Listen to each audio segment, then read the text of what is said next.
North east के 3 राज्यों त्रिपुरा, नागालैंड और मेघालय विधानसभा चुनाव परिणाम आने के बाद केंद्रीय उड्डयन मंत्री ज्योतिरादित्य सिंधिया ने राहुल गांधी पर जोरदार हमले किए। उन्होंने कहा कि तीनों राज्यों में कांग्रेस की बुरी हार के लिए कोई और नहीं, सिर्फ राहुल गांधी ही जिम्मेदार हैं। उन्होंने राहुल गांधी के कैम्ब्रिज में बदले लुक को लेकर कहा, क्या उनका कोई लुक बाकी रह गया है? एक कार्यक्रम में शिरकत करने एमपी के ग्वालियर पहुंचे ज्योतिरादित्य सिंधिया ने कहा कि राहुल गांधी को पूरे देश की जनता ने नकार दिया है और साथ ही ये भी कहा कि मैं उनके लुक की बात नहीं करना चाहता। पूर्वोत्तर के तीनों राज्यों के परिणाम ही बता रहे हैं कि देश की सियासी फिजा में उनकी हैसियत अब क्या है।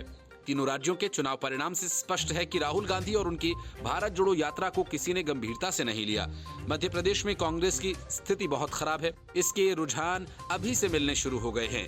ज्योतिरादित्य सिंधिया यही नहीं रुके, उन्होंने कुटिल मुस्कान बिखेरते हुए चुटकी ली और कहा कि एमपी में साल 2023 के अंत में विधानसभा चुनाव होने हैं।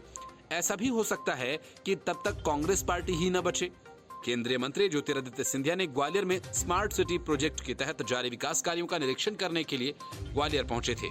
उन्होंने स्मार्ट सिटी प्रोजेक्ट पर तेजी से काम जारी रखने के लिए पीएम नरेंद्र मोदी और मुख्यमंत्री शिवराज सिंह चौहान का आभार जताया।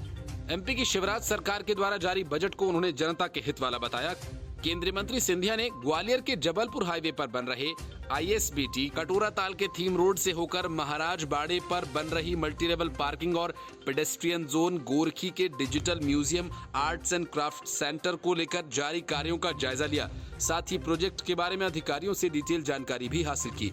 उन्होंने थीम रोड के निरीक्षण के दौरान घटिया निर्माण और प्रोजेक्ट में देरी को लेकर अधिकारियों से असंतोष भी इजहार किया।